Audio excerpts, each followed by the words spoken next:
de Mallorca. La última alabanza que hablaba de cómo el Señor obra en el corazón del hombre y construye un nuevo corazón, un vaso nuevo, el cual otros pueden beber. Me recordaba las palabras de Ferney y las palabras de nuestro hermano acerca del evangelismo, cómo el Señor vierte ese agua en nosotros para que nosotros no nos quedemos solamente ese agua para nosotros mismos, sino que los demos a beber para otros.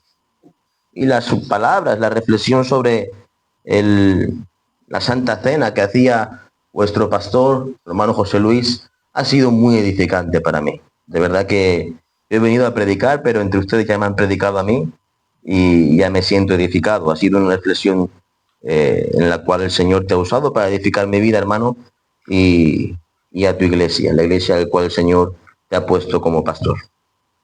Tengo un tema para ustedes, ya hemos leído el texto, aunque lo iremos leyendo durante toda la prédica. Pero vivimos en un tiempo en el que hablar de la gracia de Dios se ha vuelto algo, a mi parecer, muy superficial. Se habla de la gracia de Dios de una manera rutinaria, por así decirlo. Cantamos himnos, alabanzas acerca de la gracia de Dios. Conversamos inclusive en nuestras comidas, tomando un café, sobre la gracia de Dios. Afirmamos fielmente que creemos en las doctrinas de la gracia, pero con demasiada frecuencia he podido notar en mi contexto, en los hermanos de allá de Mallorca, he podido notar que esa gracia parece no tener un efecto visible en la vida de aquellos que la proclaman. Se habla de una gracia que salva, pero no de una gracia que santifica. Se celebra la gracia que perdona, pero se olvida, por así decirlo, la gracia que transforma. Se afirma que estamos bajo la gracia, pero se vive como si eso fuera una licencia de indiferencia espiritual, para el descuido moral o inclusive para una vida sin pasión por la gloria venidera. A menudo cantamos sobre la gracia y lo cantamos como si fuéramos políticos, roboces, sin sentimiento. No sé, pero aquel que es morada del Espíritu Santo, cuando menciona la gracia que lo sacó de las tinieblas a su luz admirable, debe tener algo ahí dentro que debe tener pasión. El pueblo de Dios debe distinguirse por la pasión. Un pueblo apasionado por las Escrituras. Un pueblo apasionado por el Dios de la Biblia. Este tipo de comprensión incompleta sobre la gracia de Dios ha producido una generación de creyentes que pasan más tiempo con literatura teológica que leyendo las Escrituras. Conocen la teología del Evangelio, pero no siempre viven en el poder del Evangelio. Creyentes que confiesan a Cristo con sus labios, pero no viven como salvos. Iglesias que afirman la soberanía de Dios, pero descuidan la responsabilidad del hombre. Congregaciones que sostienen una teología reformada, pero a veces han olvidado la verdadera gracia. Que la gracia de Dios, cuando es entendida bíblicamente, no deja a nadie igual. La gracia bíblica siempre transforma a la persona. De ahí que muchos digan que puedes aceptar a Jesús como Salvador, pero convertirlo en Señor de tu vida es algo que viene con el tiempo. No sé si han oído alguna vez este tipo de idea teológica. Algunos piensan que la gracia de Dios te lleva al Salvador, pero que ese Salvador se convierte en Señor de tu vida con el paso de los años. Distinguen la proclamación del Evangelio del discipulado cuando es al mismo tiempo. Jesús nunca será tu Salvador si no es tu Señor. Tenlo por cierto. Él no vino a ofrecer. Él no vino a hacer sugerencias. Como le dijo aquel hombre, él vino a salvar lo que se había perdido. Él vino a hacer una obra y esa obra, como la veremos hoy, es la gracia de Dios. La gracia de Dios no es simplemente un concepto doctrinal, no es algo simplemente moral, no es algo únicamente que tenemos como un concepto en nuestra mente. La gracia de Dios es el ejercicio de su buena voluntad, manifestada en su plenitud en la encarnación de nuestro Señor y Salvador Jesucristo. Y cuando esa gracia aparece, irrumpe, no solo cambia nuestro destino eterno, sino que transforma nuestra vida presente y nos impulsa con una esperanza hacia el futuro glorioso y prometido por nuestro Señor. Como decía su pastor, nosotros esperamos a aquel que murió, resucitó y volverá. Es una esperanza viva. Es una obra de la gracia. La gracia no solamente te salva, no solamente te saca del sepulcro, sino que te cambia la vida. No te deja igual como estabas en el sepulcro. No te deja con las mismas ideas, con los mismos deseos. Los deseos que teníamos en el sepulcro espiritual hoy son abandonados por los deseos que comemos de la leche espiritual.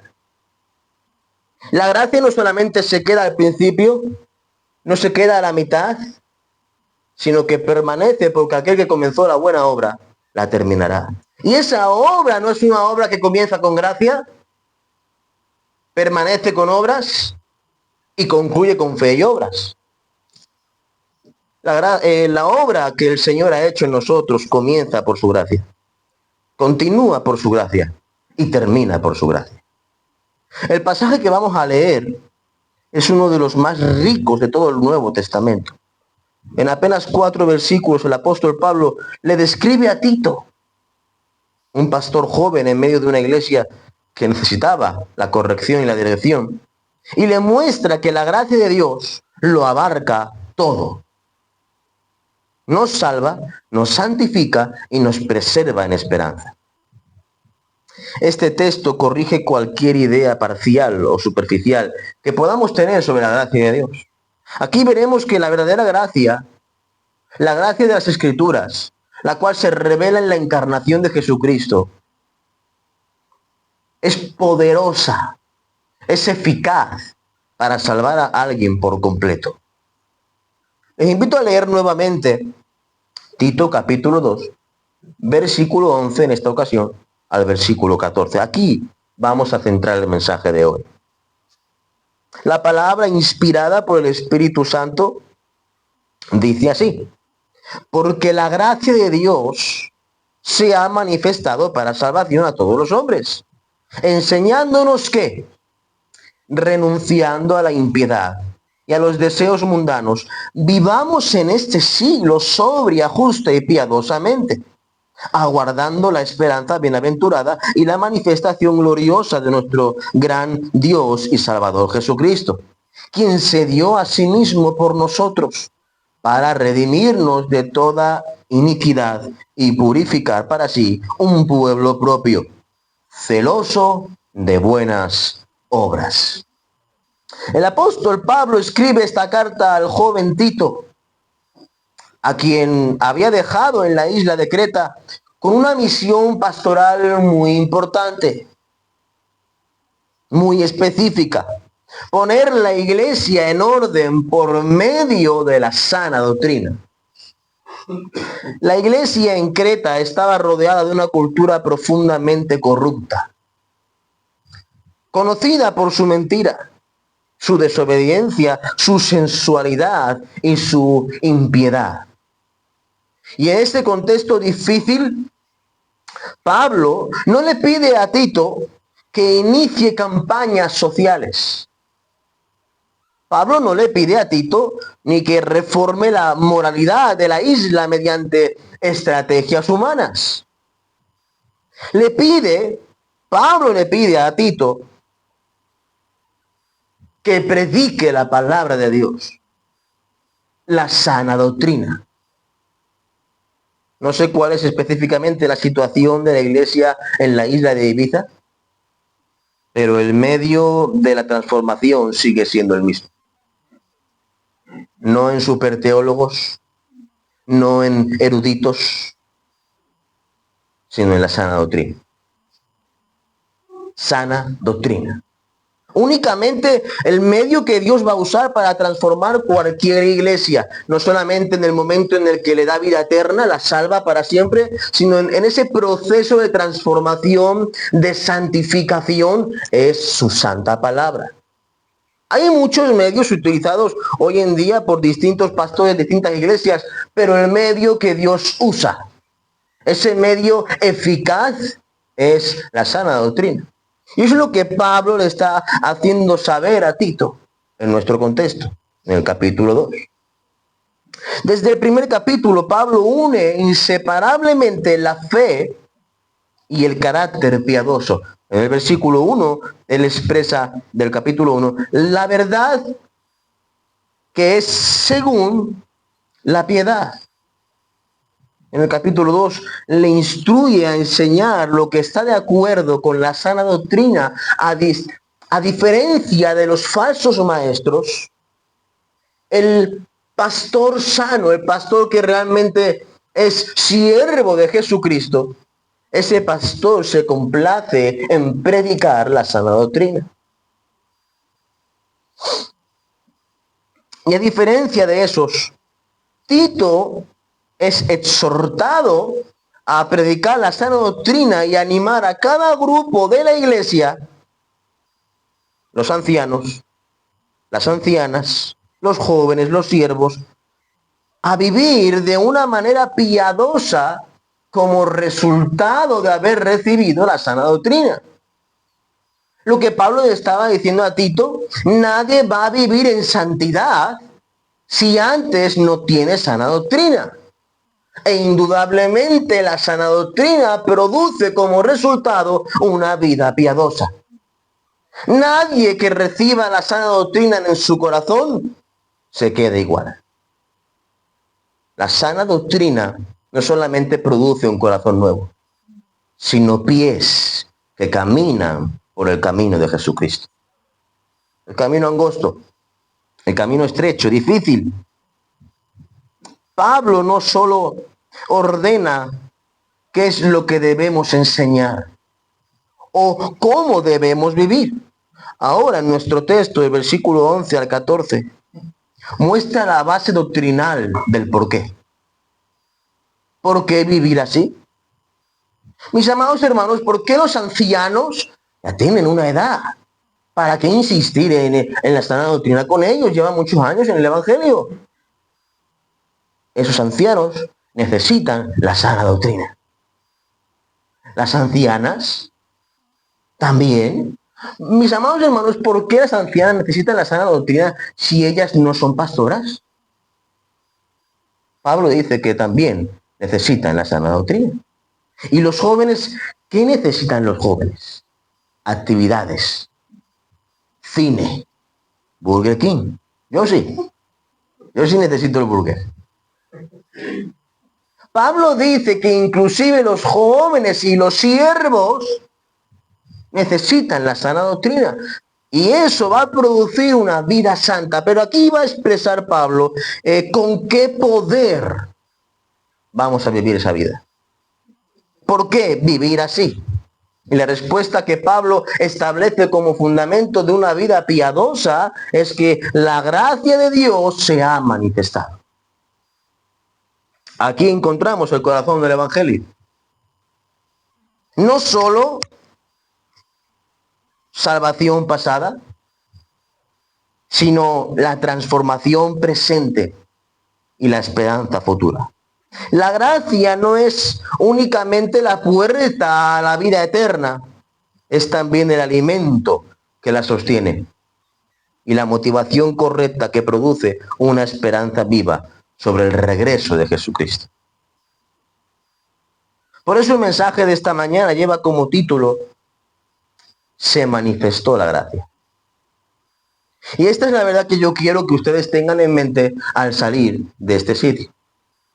Hoy nuestro texto nos va a mostrar que la verdadera gracia de Dios manifestada en Cristo no solo nos salva del pecado, sino que nos santifica en esta vida y nos preserva en esta vida con una esperanza gloriosa, esperando el regreso de Jesucristo. Como bosquejo quiero proveerles que vamos a estar hablando desde el versículo 11, en el primer punto, de la gracia que salva. Versículo 12, la gracia que santifica. Versículo 13 al 14, la gracia que preserva en esperanza. 3 puntos rápidos. La gracia que salva. Primer punto. Pablo comienza este versículo diciendo, porque la gracia de Dios se ha manifestado. Esa palabra ¿por qué? Nos conecta directamente con lo que Pablo ha estado diciendo en los versículos anteriores, como leía nuestro hermano desde el versículo 1 al versículo 10. Un texto de la palabra no está solo, tiene un contexto que le rodea. Y Pablo, cuando habla de que porque se manifestó la gracia, ese por qué, lo conecta con lo que ha dicho anteriormente, con su contexto inmediato. En ese pasaje, Pablo, en los versículos anteriores, ha estado instruyendo, como hemos dicho, prácticas sobre cómo debe comportarse el creyente genuino en cada etapa de su vida, desde que es joven hasta que es anciano. Cómo debe vivir una vida piadosa. Y como leía nuestro hermano, es una vida que adorna la doctrina de Dios. Nuestro testimonio, nuestra forma de vivir, es como un adorno a lo que Dios ha dicho, lo que Dios ha establecido. Y ahora llega el versículo 11, Pablo no cambia de tema, sino que explica la base doctrinal de todo lo anterior. La vida cristiana no comienza con el esfuerzo del creyente, sino que comienza con la obra de Dios. Lo que hace posible la obediencia cristiana no es el esfuerzo de la voluntad humana, pues no depende del que quiere ni del que corre, sino de Dios que tiene misericordia. Las fuerzas por las cuales nosotros podemos obedecer la palabra de Dios se encuentran únicamente en la expresión que hace Pablo al comenzar su texto, diciendo, la gracia se ha manifestado. En otras palabras, Pablo dice, la razón por la cual podemos vivir una forma diferente a este mundo es porque algo ha sucedido. La gracia de Dios ha irrumpido en nuestras vidas. Su gracia inmerecida ha irrumpido en nuestro corazón, ha aparecido.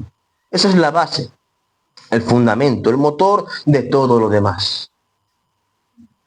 ¿Qué es la gracia? Pablo declara porque la gracia se ha manifestado. Esta afirmación del apóstol Pablo nos invita a detenernos, a considerar qué hay en la mente del apóstol Pablo.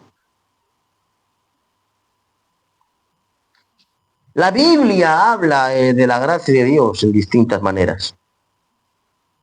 Y no es suficiente asumir que todos tenemos el conocimiento o el entendimiento del significado de la gracia. Debemos ir al corazón de su significado, especialmente si deseamos que la gracia de Dios no sea una palabra únicamente doctrinal, sino que sea una realidad transformadora en nuestra vida. La gracia de Dios es el despliegue de su amor y bondad hacia aquellos que no lo merecen. Literal, no lo merecen. Es el obrar de Dios a favor de los que están en completa incapacidad espiritual. No es algo que el hombre pueda provocar, no es algo que el hombre pueda ganarse. La gracia no es una reacción de Dios ante la bondad del hombre. Por el contrario, es una iniciativa soberana de Dios hacia los pecadores culpables, perdidos y rebeldes. Gracia no es simplemente que Dios no nos castiga.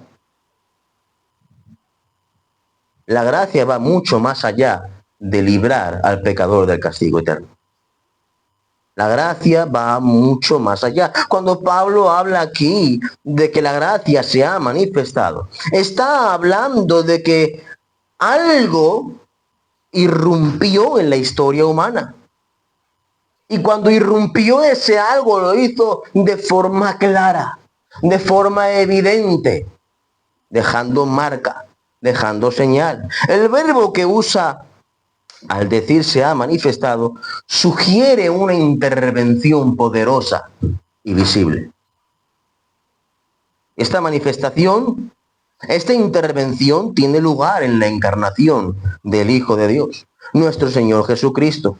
Él es la suprema imagen del Dios invisible. Cristo es la encarnación de la gracia de Dios. Jesús es la gracia encarnada.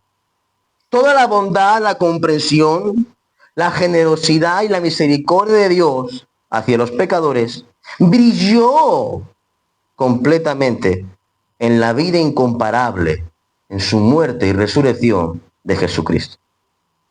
No existe una verdadera comprensión de la gracia de Dios sin mirar a Cristo. Como dice el apóstol Juan en el capítulo 1 de su Evangelio, versículo 17, la gracia y la verdad vinieron por medio de Jesucristo. Y como dice Pablo en otra parte de la carta a Tito, en el capítulo 3, versículo 4, dice, se manifestó la bondad de Dios, nuestro Salvador, y su amor para con los hombres. Esa manifestación tiene nombre propio. Pablo tiene en mente a una persona, a Jesús. Una gracia que entra en el tiempo, entra en la historia, entra en el mundo y rescata al más vil pecador únicamente con el poder de Dios.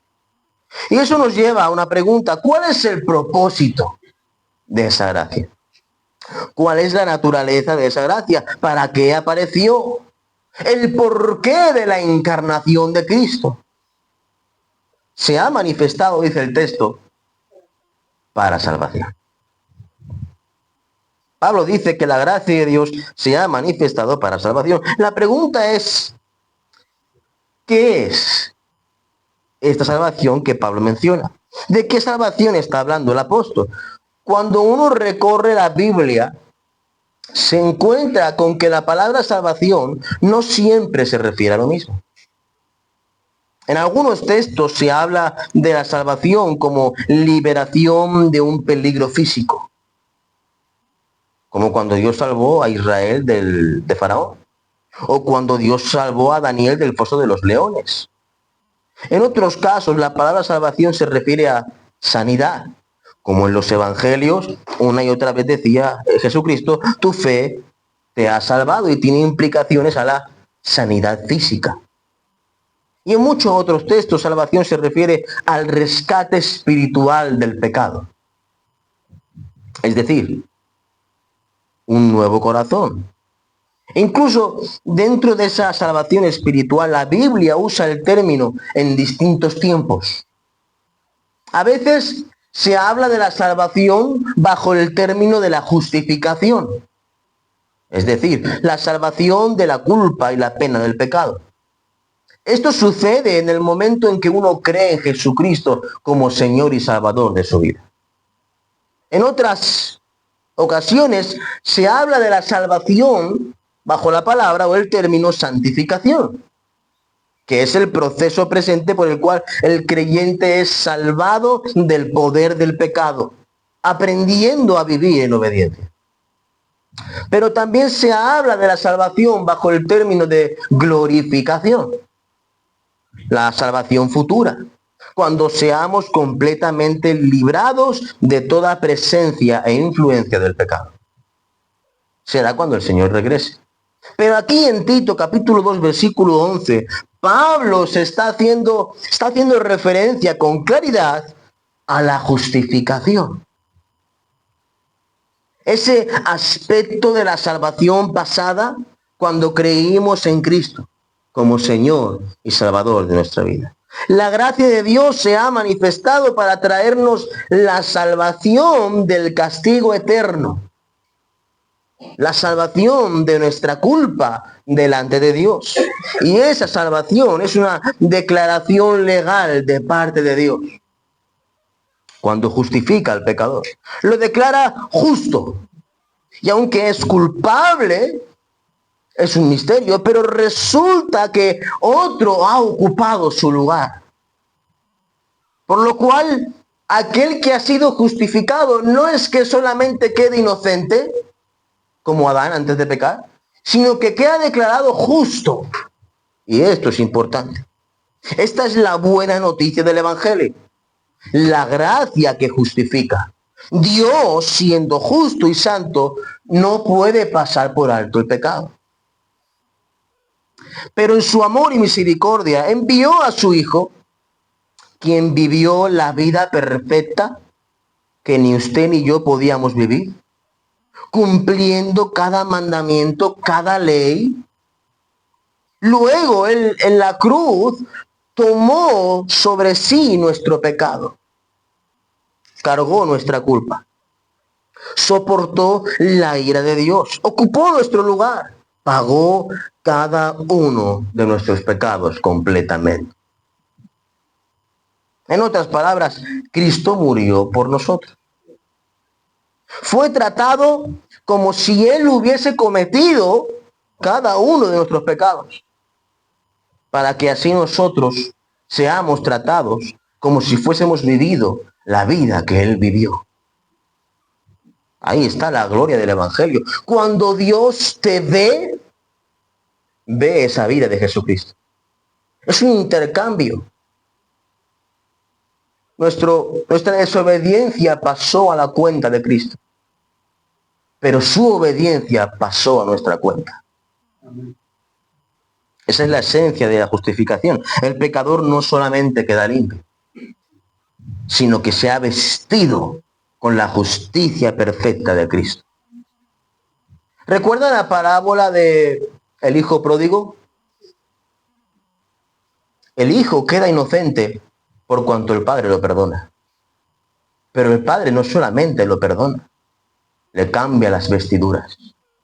Yo no sé cómo estarían las vestiduras del hijo pródigo, pero la Biblia dice que estaba comiendo algarrobas con los cerdos, lo cual me indica que estarían manchadas.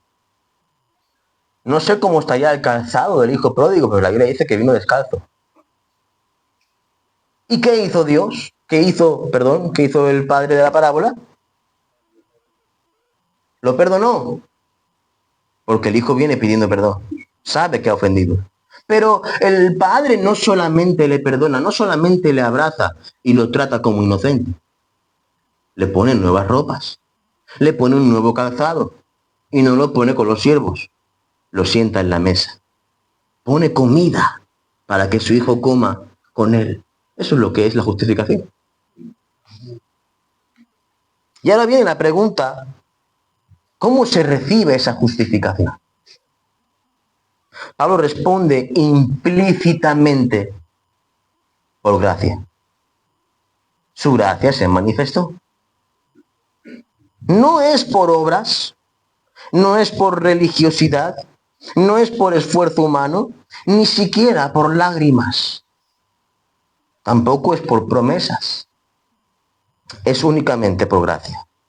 Un favor inmerecido de Dios. Y se recibe únicamente por fe.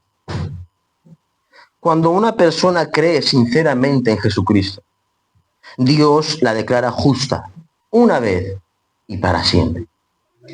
Y Pablo añade una frase importante, para salvación a todos los hombres. Aquí está diciendo que, no está diciendo que todos serán salvos. Una vez más, un texto fuera de su contexto sirve para un pretexto. El contexto muestra claramente que se refiere a toda clase de personas. En los versículos anteriores, Pablo ha hablado de ancianos, jóvenes, mujeres, siervos, y ahora dice que la gracia que salva no hace distinción social, no hace distinción racial ni cultural, no está restringida a un grupo. Esta salvación está disponible para todo aquel que cree. Por tanto, no es universalismo, sino una gracia que cruza los límites de la cultura y es inevitablemente eficaz. Querido hermano, querida hermana, si tú has creído en Cristo, esta gracia se ha manifestado para ti. La fe es evidencia de que la gracia obró en tu vida. Y si todavía no has creído, el llamado de este texto es claro. Ven a Cristo, confía en Él y serás eternamente salvo. Porque esta salvación no depende de tu capacidad, sino del poder de la gracia de Dios. La gracia santifica. Mi segundo punto. Si el versículo 11 nos mostró la manifestación gloriosa de la gracia de Dios en la justificación, ahora el versículo 12 nos lleva a la continuación de esa gracia en nuestra vida diaria. Pablo dice que esa gracia nos enseña. El término griego traducido como enseñando tiene un sentido más profundo que simplemente transmitir información. No se trata de un maestro en una clase dando teoría. Esta palabra se usaba para describir la formación moral y disciplina que un padre da a su hijo. Es la palabra usada para la crianza, para la corrección, la disciplina, para la formación de un carácter. En otras palabras, Pablo está usando un término que describe la enseñanza que produce una transformación, un cambio. Esto nos enseña algo. La gracia de Dios no termina su obra en la justificación. No ha hecho más que comenzar. La gracia permanece activa en nuestro presente. Nos educa, nos corrige, nos forma nuestro carácter conforme a la imagen de Jesucristo. La gracia no ha hecho más que empezar en nosotros. Todavía queda mucho para contemplar el poder y la gloria de la gracia de Dios. La gracia no solo justifica, sino que también se despliega activamente en la santificación del creyente. Algunos hacemos mucho énfasis en que Dios escoge a la persona, ¿verdad? ¿Por qué? Bueno, porque la Biblia lo enseña.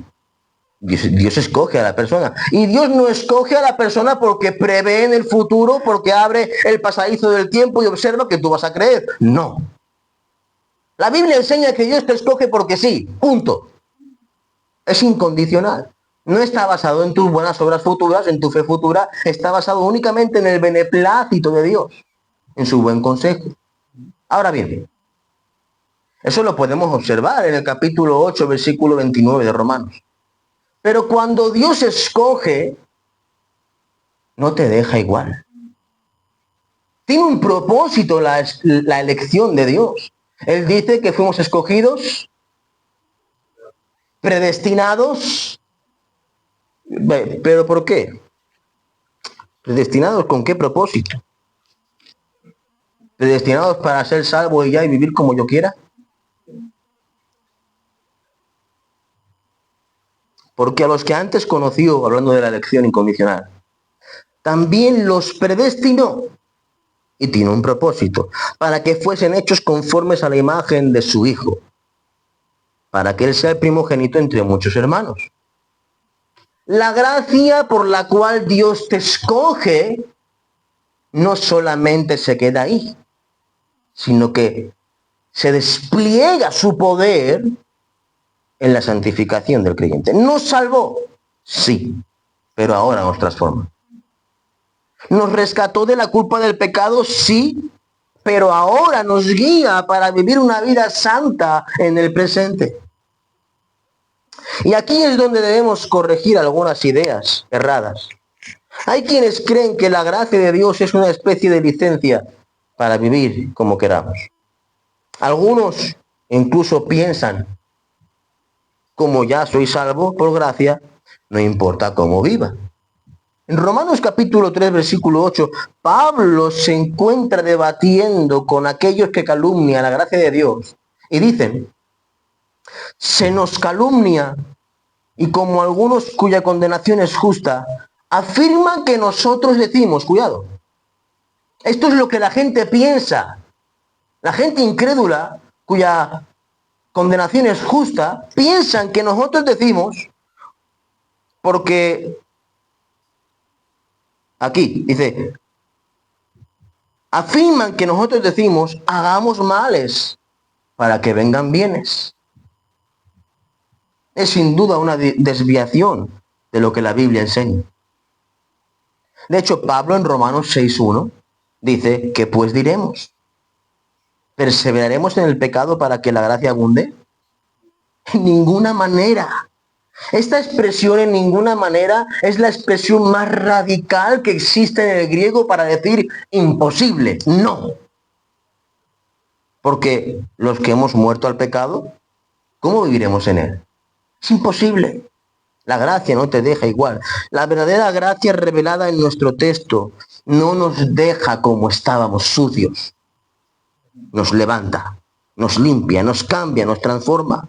Es imposible haber sido alcanzado por la gracia salvadora de Dios y seguir igual.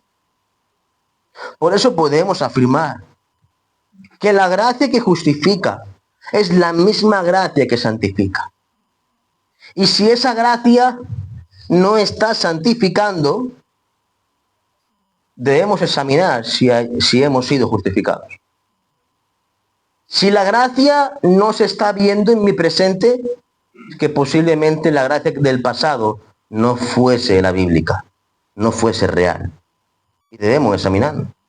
Lo que comenzó en la justificación continúa con poder en la santificación. El cristiano verdadero no es perfecto, pero ha sido colocado en la Universidad Teológica de la gracia de Dios. Mucho más poderosa que Berea, mucho más grande que Master Seminary o que el Seminario Latinoamericano Reformado. La escuela bíblica, el seminario teológico de la gracia de Dios, en la intimidad de Dios, es donde estamos siendo instruidos todos los días, corregidos, consolados, entrenados para vivir conforme a nuestro nuevo llamado, el llamado de la santidad, la instrucción de la gracia. Leamos nuevamente el versículo 12, enseñándonos que, renunciando a la impiedad, a los deseos mundanos, vivamos en este siglo sobria, justa y piadosamente. Aquí encontramos que la gracia de Dios, además de justificarnos, nos enseña. Esa palabra implica disciplina, formación, entrenamiento. La gracia es una maestra constante que nos guía, nos corrige y nos forma. Y en este versículo Pablo nos muestra dos aspectos del entrenamiento que la gracia realiza en el creyente. La gracia produce en el creyente el poder para rechazar, renunciar algo. Pero también produce en el creyente el poder, el deseo de vivir conforme a algo. Veamos qué es. Lo que debemos renunciar, lo que debemos rechazar, aquello que debemos decir no. La Biblia aquí en nuestro texto lo dice en palabras como la impiedad y los deseos mundanos. La gracia nos enseña a decir no. La palabra renunciando implica un acto claro, decidido, firme. No es algo pasivo. La gracia no simplemente sugiere, sino que capacita para rechazar lo que antes abrazábamos. Impiedad.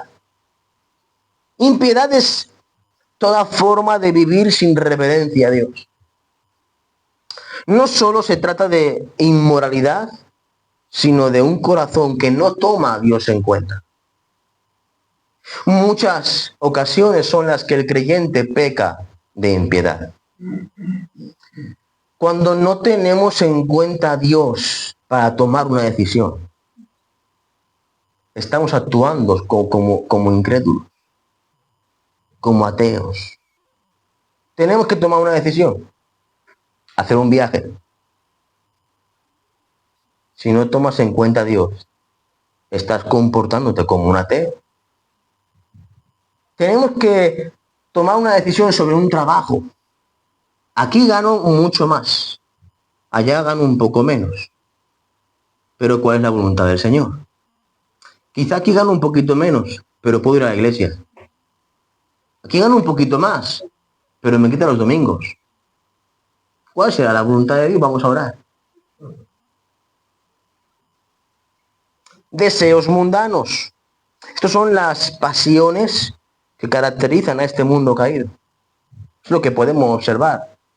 Los que estamos en Mallorca y en Ibiza, observamos esto continuamente. Codicia, orgullo, sensualidad, autosuficiencia, amor al dinero, vanagloria.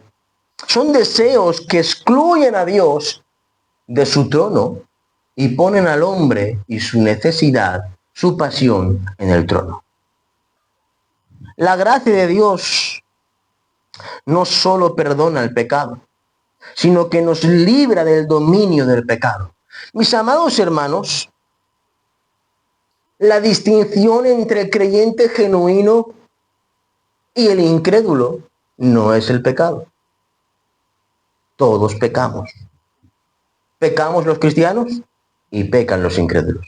La distinción entre nosotros, hermanos, es que el creyente genuino llora su pecado amargamente. Si no lloras tu pecado, reflexiona. No solamente lo llora, sino que el creyente genuino, aunque se encuentra en una batalla espiritual contra su carne, la cual es nuestro peor enemigo, lucha. No se queda pasivo. Lucha contra su carne, lucha contra el pecado, agarra el cuello de la carne, el viejo hombre, las pasiones, y las somete a las escrituras. Donde la gracia opera, también hay lucha contra el pecado. Y eso es cierto. No puede haber una verdadera gracia si no hay un verdadero arrepentimiento. La santificación es una obra de la gracia de Dios en el creyente. Y esta obra se hace evidente y comienza cuando rechazamos aquello que pertenece a este mundo. Lo que distingue, como decíamos, al cristiano con el incrédulo es el arrepentimiento, es el llanto por el pecado. Paul Wasser lo comenta así. El cristiano llora su pecado, lucha contra el pecado. Y lo cierto es que la gracia de Dios nos capacita para decir no a ese pecado. Se puede, hermanos. Se puede, es posible. ¿Por qué? Porque has estudiado en Oxford. ¿Porque tienes una capacidad superior a la media? No. Mis amados hermanos, se puede vencer. Se puede decir que no. Se puede madurar en el Señor. Se puede vivir en santidad piadosamente por el poder de la gracia. La cual no solamente nos enseña a rechazar lo del mundo, sino que nos enseña a abrazar lo que Dios nos manda. Después de hablar de lo que debemos abandonar, Pablo nos dice cómo debemos vivir. Vivamos en este siglo sobria, justa y piadosamente. Y Pablo menciona ahora la gracia de Dios, cómo nos transforma positivamente, activamente, no solo en nuestra relación con Él, sino también con los demás. Observen las expresiones que usa Pablo y cómo desvelan tres aspectos de la gracia de Dios en la acción cuando nos santifica. Lo primero que observamos es la expresión sobria. Eso tiene relación con el dominio propio. Una mente clara, una vida ordenada. El aspecto de la gracia revelado en esta palabra tiene que ver en cómo Dios trabaja en nosotros de forma personal. Cómo cambia nuestro carácter. Ese carácter que nadie ve. Posiblemente tu esposa, tu esposo vea algo de eso, pero inclusive hay cosas que nuestros cónyuges no observan, que están aquí. Es allí donde esta gracia se revela y nos hace vivir sobriamente. Donde nadie ve. Y la siguiente expresión usada por Pablo, que tenemos que vivir justamente. Esto tiene relación con la integridad, con la honestidad, el cumplimiento con nuestros deberes y mostrando amor verdadero a los demás. Y el aspecto que esta palabra nos revela acerca de la gracia es que, como el aspecto anterior, la gracia trabaja en nosotros, en nuestro carácter personal. Aquí trabaja en nosotros también, pero para los demás. Es esa gracia, hermanos, que nos hace ser puntuales en el trabajo. Esa gracia que nos hace dar testimonio a nuestros vecinos. Es esa gracia que no solamente se revela cuando te pones de rodillas en tu cuarto y nadie te ve. Se revela en tu vocabulario ante la gente incrédula. Se revela en cómo hablas a tus hijos delante de la gente. Cuando vas a un restaurante y hace mucha calor, cómo reaccionas. Se revela en cómo tratas a los demás. La gracia no solamente trabaja en ti y para ti, sino que trabaja en ti también para los demás. Y lo sorprendente es también que se emplea la palabra piadosamente. Esto tiene relación hacia Dios. Una vida que honra a Dios, lo adora y lo tiene en el centro de todo. Lo que se revela aquí no es solamente que la gracia trabaja en nuestro carácter, que la gracia trabaja en nosotros para los demás, sino que Dios en su gracia nos prepara para tener comunión con nosotros. ¡Wow, hermanos! Eso es impresionante. Yo no puedo tener comunión con Dios si no es por su gracia. Y en su gracia, Él está preparándome a mí de tal manera que Él pueda justamente tener comunión conmigo. Y Pablo declara que esto debe ocurrir en este siglo. No cuando todo sea perfecto, no cuando estemos en el cielo, no cuando las tentaciones se acaben. Ahora, hoy, en medio de este mundo malo, corrupto, caído, oscuro, la gracia nos enseña a vivir como hijos de luz. En resumen, la gracia no solo nos da una nueva posición delante de Dios cuando nos justifica, sino que nos da un nuevo patrón de vida, santificándonos cada día. Nos enseña a rechazar lo viejo y a vivir en lo nuevo. Nos forma, nos transforma, nos fortalece, nos consuela. El evangelio que salva es el evangelio que transforma. Donde hay verdadera gracia, hay una vida que renuncia al pecado y se entrega por completo a Dios. Como decía un hermano, los creyentes, cuando son tentados a pecar, muchas veces dicen no por el qué dirán. ¿Verdad? Muchas veces decimos, no, yo no puedo hacer esto porque si lo hago, ¿qué va a decir mi pastor? ¿O qué van a hacer los hermanos de la iglesia? O mi esposa si me ve. Sigue siendo pecado igual. El creyente genuino no abraza el pecado, no porque qué dirán los demás, sino porque aborrece lo que Dios aborrece. Y hasta que yo no llegue a tener ese pensamiento que tiene Dios sobre el pecado, yo no he entendido la gracia. Si yo no veo el pecado como Dios lo ve, hasta el punto de abandonar a su hijo en la cruz, yo no he entendido la gracia que me rescató. Cuando yo veo el pecado, debe dolerme como a Dios le duele. Y debo aborrecerlo como Dios lo aborrece. En este siglo, vivamos en este siglo. Y después de hablar de que la gracia nos enseña a rechazar y practicar, Pablo añade cuándo y dónde debemos vivir así. Hoy. Este detalle es importantísimo. Pablo está diciendo que la gracia no solo es eficaz para salvarnos y para transformarnos, sino que también nos capacita para vivir en santidad en este siglo presente. Aquí y ahora. La expresión siglo presente en el pensamiento bíblico hace referencia a esta era actual. La era marcada por el pecado, la rebelión, la corrupción, la oposición a Dios. Pablo la describe en Gálatas capítulo 1, versículo 4, diciendo el presente siglo malo. Es el mismo mundo que rechaza a Dios, que ama la oscuridad y huye de la luz y que desprecia la verdad.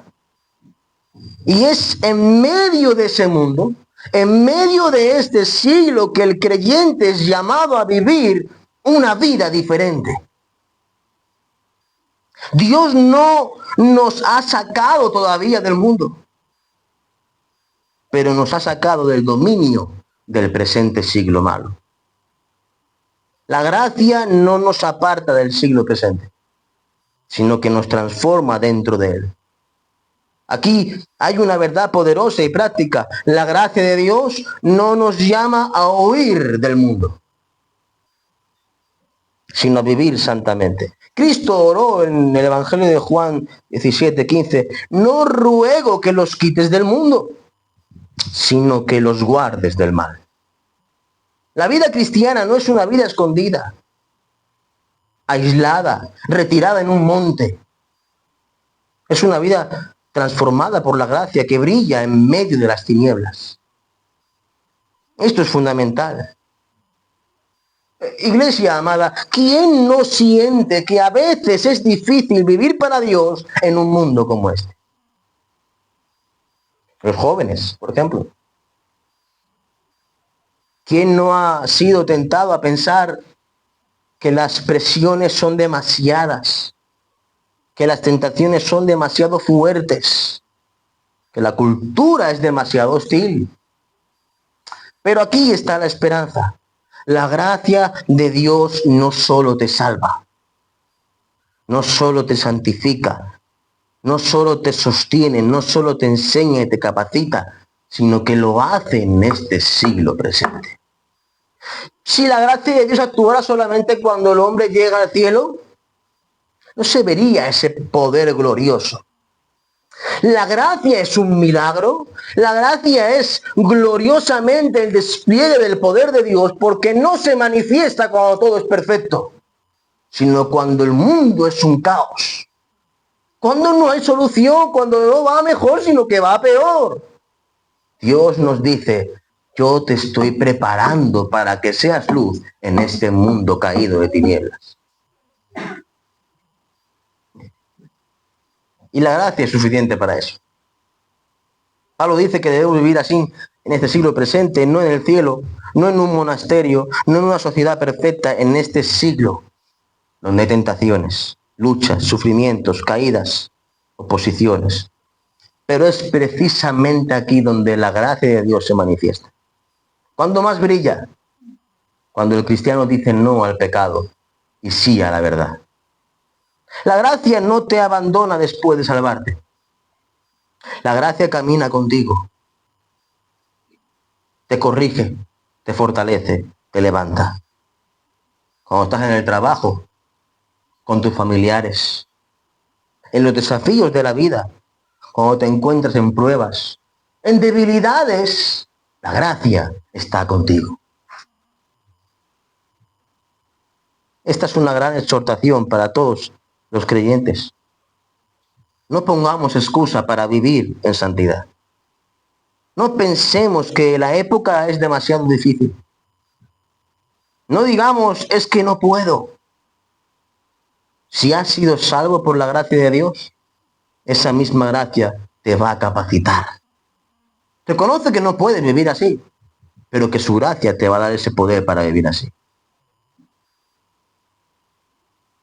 Lo último que quiero comentarles. La gracia glorifica. El apóstol Pablo culmina esta rica exposición de la gracia de Dios dirigiendo nuestros ojos al futuro. Si algo se predica poco hoy, es la venida del Señor. Aquello que los apóstoles continuamente predicaban. Aquel que hemos visto subir en las nubes volverá así. Esa pasión que tenían los apóstoles. Continuamente en sus sermones hablaban de que el Cristo auténtico, de que el ungido, el Mesías volvería. Hoy discutimos más por los dones, por saber quién tiene razón acerca del bautismo, cuando el creyente debería estar con los ojos puestos en los cielos. Una esperanza. La gracia no solamente te salva, te educa en la actualidad, sino que te da algo que nadie más puede darte. Esperanza, la cual el apóstol Pedro dice que no avergüenza. Pablo dice en el versículo 13, aguardando la esperanza bienaventurada. Esta es la actitud que define al creyente en este mundo. Aguardamos. Esperamos con expectativa, vivimos con los ojos puestos en la promesa que aún no se ha cumplido, pero cuya certeza es firme. Porque Él lo ha prometido. ¿Es viva esa esperanza? Sí. ¿Por qué? Porque el que lo ha prometido, el autor de esa esperanza, no es hombre para que mienta, ni hijo de hombre para que se arrepienta. Cuando Él dice una palabra, es un decreto, es inmutable. Se cumple sí o sí. Y pesa a quien le pese. No se ha levantado columna suficientemente grande como para retroceder el poder de Dios. Ni todos los demonios juntos, ni todo un mundo caído puede vencer a aquel que fue crucificado. El crucificado, en la cruz, rodeado de sangre, tenía más poder que aquel rey que estaba en el trono. Brillaba más Jesús en la cruz que Herodes en el palacio. ¿Qué esperamos? Pablo llama la esperanza bienaventurada. La palabra bienaventurada aquí comunica algo profundo. Es una esperanza feliz, gloriosa, segura y sobre todo bendita. Mis amados hermanos, hoy en día no hay nadie más triste que un cristiano. Tú le preguntas a un cristiano cómo estás. Muchas luchas, pastor, muchas pruebas. Hemos perdido el rumbo. Parece ser que el barco estamos mirando más la tormenta que el que está encima de la tormenta. Estamos perdiendo la visión que Dios nos quiere dar, hermanos. Cuando entendemos que tenemos una esperanza viva, podemos ver cómo la barca se hunde. Pero si Jesús está durmiendo en la barca, estamos seguros. Es una esperanza viva. Pedro la llama en 1 de Pedro 1:4 una herencia incorruptible, incontaminada e inmarcesible. Reservada en los cielos, ¿para quién? Para ustedes. Hebreos 6:19 nos dice que es un ancla del alma segura y firme. La gracia no solo cambia nuestro pasado al justificarnos, sino que no solamente se queda en la santificación, sino que nos reorienta por completo nuestro futuro. Nos hace vivir para lo que aún no vemos, pero que esperamos con certeza. Nos hace vivir con los ojos puestos en los cielos, anhelando el regreso de aquel que nos salvó. ¿Te imaginas? Yo me imagino ese día todos los días. Todos los días. ¿Quién de ustedes no tiene planes hoy? De futuro me refiero. Porque el plan que hay después es comer. Yo ya tengo hambre. Y este pastor que ha venido de Mallorca, ¿qué pesado que es? Ha llevado una hora. ¿Qué planes tienes de futuro? Yo tengo muchos planes de futuro.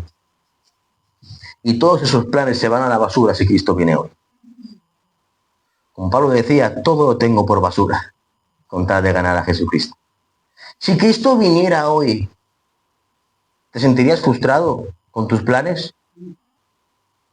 ¿Pensarías, Señor, por qué no vienes dentro de 2 añitos, 3 añitos? Que ahora, de sí, ¿no? Cuando es que ahora voy a cobrar dentro de poco el finiquito y puedo disfrutar un poquito más, ¿no? Alguien me dijo, no, ojalá el Señor espere un poco más y yo pueda tener mis hijos y pueda crecer económicamente y tener una vida de disfrutar. ¿Me recuerdan? ¿Ustedes recuerdan a ese hombre que dijo, espérame, Señor, voy a enterrar a mi padre? Y Jesús le dijo eso. Deja que los muertos entierren a sus muertos. Mis amados hermanos, no hay tiempo de espera. No hay tiempo de proyectos futuros. Hay iglesias que tienen proyectos de 5 años. Y yo creo en el orden. Creo que Dios es orden y habita en el orden. Pero proyectos de 5, de 10 años. Fui a un discipulado cuando era jovencito y había un proyecto, creo que era para 2030. Impresionante. Hacemos tantos planes sin tener la vista en el cielo. El creyente que ha sido salvado por gracia, transformado por gracia, vive con el alma despierta, esperando el regreso de Jesucristo. Pablo continúa diciendo que aguardamos la manifestación gloriosa de nuestro gran Dios y Salvador Jesucristo. Si la esperanza es bienaventurada, la esperanza bienaventurada describe la actitud del creyente hacia el futuro. Esta segunda expresión nos revela el centro de esa esperanza, Cristo mismo. El texto nos lleva a contemplar una segunda manifestación de la gracia. Esto es curioso. El versículo 11, Pablo habló de la primera manifestación de la gracia, la encarnación de Jesucristo, su vida sin pecado, su muerte en la cruz. Pero ahora nos habla de una segunda manifestación, distinta en forma, pero no en persona. Esta vez no se trata de una manifestación en humildad, sino en gloria. No viene en un pollino, viene coronado, reinando y para reinar. Lo que aguarda la iglesia no es simplemente una mejoría social, ni un nuevo estado espiritual, ni siquiera la entrada al cielo. Eso es sorprendente. La esperanza del creyente es una persona, Jesucristo. Él es el objeto de nuestra espera con pasión. Él es el centro de la adoración, el cumplimiento de nuestra redención, su persona y su obra, en la cual el creyente se apasiona, entra en un delirio acerca de contemplar la hermosura de aquel que nos miró. Mis amados hermanos, nosotros queremos ir al cielo. ¿Y quién no quiere? Claro que queremos ir al cielo, ¿pero por qué? Porque Jesús está allí. El cielo es cielo, no porque los serafines vuelan con sus alas. El cielo es cielo, mi hermano, no porque tendremos coronas. No pienses que estaremos así acostados en una nube. El cielo es cielo porque el crucificado está allí. Si Jesús dijera, no vamos al cielo, vamos a estar aquí, yo estaría aquí. Y esto se convertiría en un cielo. Es su presencia. La primera venida, la primera vez, vino como siervo. Pero yo anhelo ver al Rey. Fue despreciado, pero queremos verlo glorificado. Fue crucificado, pero queremos verlo en su gloria. Y cómo glorifica a su iglesia. Este es el centro del anhelo cristiano. No un cielo sin Cristo, no una eternidad genérica, sino el retorno visible, glorioso y triunfante del Señor. Esta es la manifestación gloriosa que esperamos. Y no hay mayor incentivo para vivir en santidad. No hay una motivación más poderosa para perseverar en medio de un mundo caído, impío, que saber que veremos a aquel que nos salvó. ¿No es lo que anhelas ardientemente? ¿No es esto lo que aviva nuestra alma cuando el corazón se enfría? La gracia no nos lleva a mirar solamente hacia la cruz, sino que nos lleva a mirar ese momento, a anhelar ese momento en que suene la trompeta. Oh, mis amados hermanos, yo no sé qué será eso, un saxofón, una trompeta, un violín, yo no sé lo que será. Pero cuando eso suene, lo cual queremos que será su voz, esa voz con autoridad, ¿cómo será, hermanos, cuando los sepulcros retumben? ¿Cómo será cuando por su gracia los muertos en Cristo resuciten primero? Y luego nosotros, los que ya hemos quedado, seremos transformados en un abrir y cerrar de ojos para estar eternamente con Él. ¿Cómo será, hermanos, cuando veamos a nuestros seres queridos? ¡Wow! Cuando lo veamos a Él, viniendo a por nosotros, diciendo, ¿qué? ¿Pensabas que no vendría? ¿Pensabas que ya era tarde? Y nos demuestre que Él es fiel, fiel a su palabra. Es mucho más lo que teníamos, pero no quiero ser más extenso. Disculpen la extensión del mensaje. No acostumbro a extenderme mucho. No sé el tiempo que llevo, pero no quisiera alargarlo más. Veo a algunos durmiendo ya. La conclusión del texto que yo quiero compartir con ustedes, hermanos. Tener un entendimiento de la gracia únicamente en el sentido pasado de lo que Él hizo de nosotros cuando nos salvó, es menospreciar su gracia. Sí, es menospreciar su obra. Dios no es el pasado. Dios no es la cruz antigua. ¿Y qué pasa con hoy? ¿Qué pasa hoy? ¿Qué hace Dios hoy? Mis amados hermanos, no solamente te ve como ve a su Hijo en la justificación pasada, sino que hoy trabaja en ti por su gracia para que eso que Él ve se convierta en una realidad para ti. ¿Y qué más? Te hace cambiar la perspectiva de tu visión. Ya no vas a mirar tanto lo terrenal. Yo no digo que lo terrenal sea malo. Dios te bendice. Te puede prosperar, por supuesto. Creemos en un Dios que no ha abandonado a los suyos. Pero Dios, cuando dice Pablo, nos ha bendecido con toda bendición espiritual en los lugares celestiales, nos hace poner la mirada en el cielo y anhelar que llegue el día en que el padre de familia, por su gracia, abra la puerta y diga, tú, aquí tienes un cuarto. Tú, aquí tienes tu cuarto. La palabra morada expresada en el Evangelio de Juan capítulo 14 no habla chaleses. Algunos creen que van a tener un chalés en el cielo. Tiene que ver con una casa, una mansión familiar. Ama a tu hermano porque lo vas a tener que aguantar en el cielo. Él no ha diseñado casitas separadas, tu familia, tus hijos, ya. No. Él te ha puesto en su casa. Por eso Él dice Padre nuestro, no Padre mío. Estamos en una comunidad, en una familia.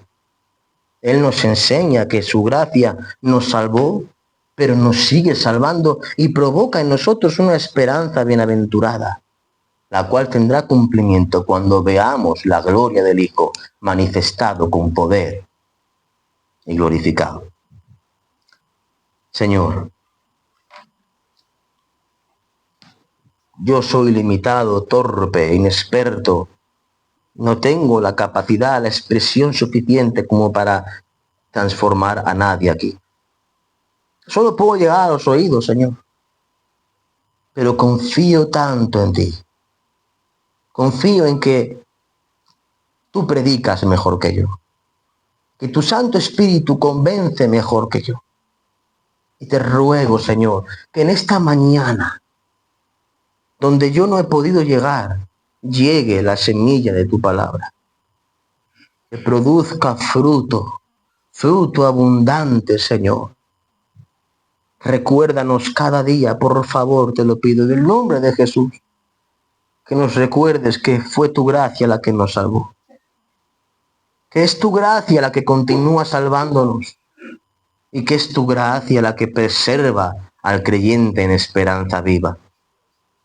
Señor, sin duda alguna, anhelamos verte pronto.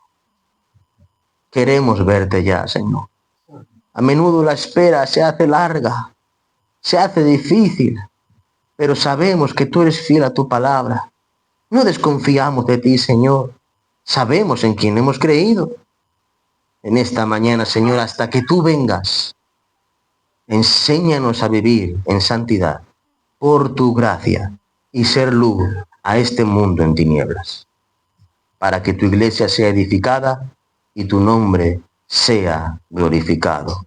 Te lo pido en el nombre de Jesús. Amén. Gracias, Jesús.